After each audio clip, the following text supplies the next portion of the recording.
space, a final frontier.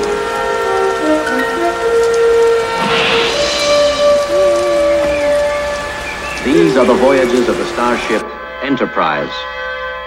Its 5-year mission, to explore strange new worlds, to seek out new life and new civilizations, to boldly go where no man has gone before.